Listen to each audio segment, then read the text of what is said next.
మరి కన్నప్పకు ticket price hike చేస్తామనే వార్తలు వస్తున్నాయి, దీని మీద మీ అభిప్రాయం?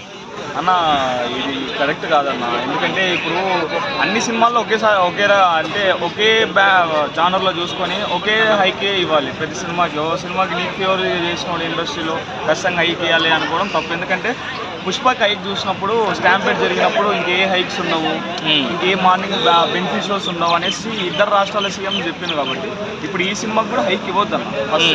ఎందుకంటే గేమ్ చేంజర్కి ఇవ్వలేదు కదా మరి. ఆ రోజు బెనిఫిట్ షో లేకుండే మనకి ఏ సినిమా హైక్ అంటే టికెట్ హైక్ కూడా లేకుండే. సంక్రాంతికి వస్తున్నాం కూడా అంత బ్లాక్ బస్టర్ అయింది, దానికి కూడా హైక్ ఏమి ఇవ్వలేదు. అంటే పుష్పకి ఇచ్చినంత హైక్ ఇవ్వలేదు. అందుకు ఈ సినిమాకి కూడా ఎంత పర్సెంటేజ్ అంటే మన గేమ్ చేంజర్కి ఎంత పర్సెంటేజ్ అయితే ఇచ్చిందో అంత పర్సెంటేజ్ హైక్ ఇవ్వాలి. సో మరి ఇన్ని ట్రోల్స్ మధ్యలో ఉన్న ఈ సినిమా టికెట్ ప్రైస్ హైక్ చేస్తే వర్కౌట్ అవుతుందా అన్న? కేవలం వర్కౌట్ అవుతుంది అంటే, ఒకవేళ అయ్యిందంటే మాత్రం అది ప్రభాస్ అన్న వాళ్ళనే అన్న. ప్రభాస్ అన్న కోసం 2500 కాదు కదా 3000 టికెట్ అయినా తిరుగుతుంది. అది ఫస్ట్ రోజు వరకే ఫ్యాన్స్ వరకు చూస్తారు, దాని తర్వాత కొంతవరకు కష్టం.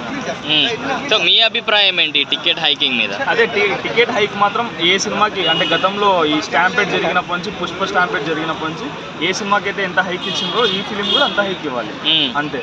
ఇండస్ట్రీలో గొప్ప వ్యక్తి, ఇండస్ట్రీలో పెద్ద వ్యక్తి అని చెప్పి వాళ్ళ కొడుకు తీస్తున్నారు, అందరినీ పెట్టి తీస్తున్నారు, పెద్ద బ్యానరు, భారీ బడ్జెట్ ఫిలిము, ఇవన్నీ వద్దన్న. ఎందుకంటే గేమ్ చేంజర్ కూడా అంతే బడ్జెట్ పెట్టిండ్రు, అంతే హైప్ ఉండిండే ఫిలింకి.